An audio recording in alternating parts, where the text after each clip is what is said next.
कड़ी में अब मेरा अगला प्रश्न आपके लिए जो महत्वपूर्ण है वो है कि अब आरटीई की मैपिंग चल रही है विद्यालय की, ठीक है। तो एक तो आरटीई की मैपिंग और दूसरा मुझे ये आया था आपके संज्ञान से ये पता चला था कि यूपी में 450 रुपये है, जबकि अन्य प्रदेश में उत्तराखंड में 1800 कुछ रुपये है, हरियाणा में 1400 रुपये के कुछ है। तो क्या संगठन इस बारे में भी कुछ कर रहा है कि कोई पत्र वगैरह दिया है कि ये, तो इसके बारे में जरा मुझे विजय जी, जहाँ तक आरटीई का प्रश्न है, आरटीई एक महत्वपूर्ण विषय है। इसको लागू कराने से लेकर के इसकी धनराशि बढ़ाने तक, इसकी धनराशि के भुगतान तक बेसिक शिक्षक संघ ने बहुत प्रयास किया। लागू कराने में हमारे अध्यक्ष जी श्री दुर्गाचरण सिन्हा जी का विशेष योगदान रहा और उसके बाद की लड़ाई मेरे हाथ में आई तो मैंने भुगतान कराने का पूरा प्रयास किया। 1000 करोड़ रुपये से ऊपर अभी तक भुगतान कराया जा चुका है और अभी भी मुझे उम्मीद है कि करीब 1500 से 2000 करोड़ रुपये बकाया है इस 450 रुपये प्रति बच्चे प्रति माह की दर पर, जबकि बेसिक शिक्षक संघ ने 2000 रुपये प्रति बच्चे प्रति माह का डिमांड किया है।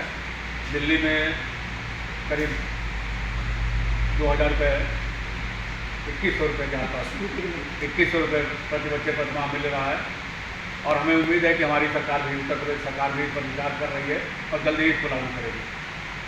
आरटीई की मैपिंग का जहाँ तक प्रश्न है कि अभी हमारे 67,000 विद्यालय ही मैपिंग में हैं, अभी हमारे करीब 40,000 विद्यालय मैपिंग में नहीं है। इसका हम लोग पूरा प्रयास कर रहे हैं कि सारे विद्यालय मैपिंग में आ जाएं।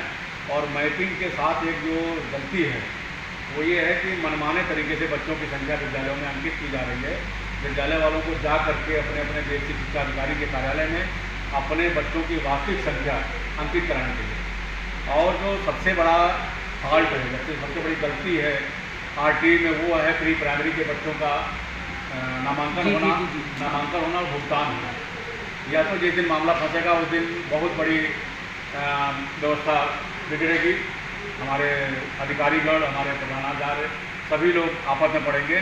तो संगठन ने इस बात के लिए मांग किया है कि प्रत्येक विद्यालय जो कक्षा 1 से 5 और 1 से 8 है उसमें प्री प्राइमरी की कक्षाओं के संचालन की अनुमति प्रदान कर दी जाए और यूडायस पर और आरटीई पोर्टल पर दोनों पर प्री प्राइमरी की कक्षाओं का अंकित करके कक्षा संचालन की अनुमति प्रदान कर दी जाए ताकि ऑडिट से हम लोग बच सकें।